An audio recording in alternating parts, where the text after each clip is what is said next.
Hi అండి అందరికీ. ఈరోజు వీడియో వచ్చేసి స్కాన్కి అయితే వెళ్తున్నాను. 5th మంత్ ఈరోజు తగిలింది.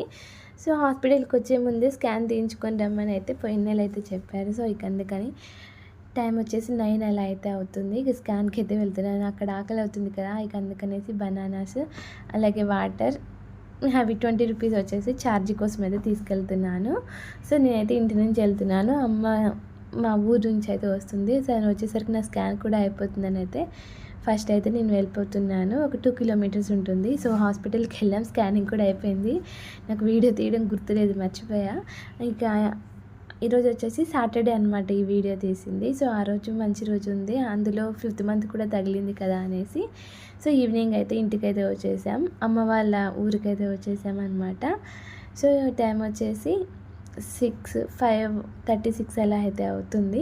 సో మా నాన్న అయితే ఫిష్ తీసుకొచ్చారు. మా నాన్న కొంచెం ఫీవర్ ఉంది, సో మేము వస్తున్నాం అనేసి అయితే ఫిష్ అయితే తీసుకొచ్చారు. సో ఇక కర్రీ అయితే చేసేసింది, కొంచెమే చేసింది. రేపు మళ్ళీ ఫ్రై చేయొచ్చు అనేసి కొంచెం పులుసులాగా పెట్టేసి కొంచెం ఫ్రై అయితే చేస్తుంది ఇక్కడ. ఇంకొన్ని ఏంటంటే రేపు మళ్ళీ ఫ్రెష్గా మళ్ళీ ఫ్రై చేయొచ్చు అనేసి అయితే ఫ్రిడ్జ్లో అయితే పెట్టేసింది. ఇది వచ్చేసి మళ్ళీ నెక్స్ట్ డే వ్లాగ్ అనమాట. మార్నింగ్ టైంలో పూరి అయితే ప్రిపేర్ చేస్తున్నారు. మా అక్క చేస్తుందని మా బుడ్డోడు కూడా వచ్చి అయితే ప్రిపేర్ చేస్తున్నాడు ఇలా. సో వినట్లేదు, ఇక ఎంతకి వినట్లేదు అనేసి ఒకటైతే ఇచ్చారు. సో ఇలా అయితే ప్రిపేర్ చేస్తున్నాడు. ఇక మొత్తం అయితే అయిపోయింది, ఇక తినేస్తున్నాం అనమాట. ప్రెగ్నెన్సీ టైంలో ఎందుకు కొన్ని ఫుడ్ విషయంలో చేంజ్ అవుతూ ఉంటాయి కదా. నార్మల్గా అయితే ఆయిల్ ఫుడ్ తినను, బట్ ప్రెగ్నెన్సీ టైంలో పూరి తినాలనిపిస్తుంది. సో ఎక్కువగా అయితే తింటున్నాను పూరి.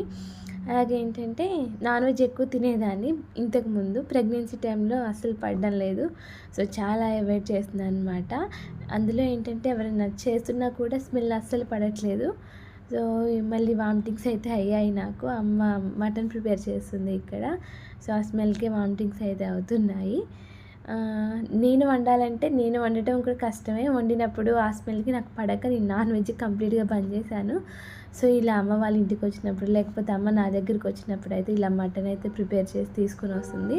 మళ్ళీ నా ముందు కూడా వంట చేయట్లేదు అనమాట. వంట చేసి ఏంటంటే నాన్ వెజ్ పడక ఆ స్మెల్కి వామిటింగ్స్ అవుతున్నాయి, అస్సలు తినట్లేదు. ఇక అందుకనేసి నా దగ్గరికి వచ్చేటప్పుడు అమ్మ ఇంటి దగ్గరే చేసుకొని అయితే వస్తుంది, లేకపోతే తను చేసి నాన్నతో అయినా పంపిస్తుంది అనమాట. కొంచెమైనా తినాలి నాన్ వెజ్ అన్నట్లు. సో కర్రీ అయితే ప్రిపేర్ చేయడం అయితే అయిపోయింది. గరం మసాలా అలాగే మటన్ మసాలా కూడా యాడ్ చేస్తున్నారు. సో కర్రీ అయితే అయిపోయింది. కొత్తిమీర లాస్ట్కి యాడ్ చేసి స్టవ్ అయితే ఆఫ్ చేసేసాం. సో ఈరోజు వీడియో వచ్చేసి ఇది మీకు నచ్చితే లైక్ చేయండి. బాగా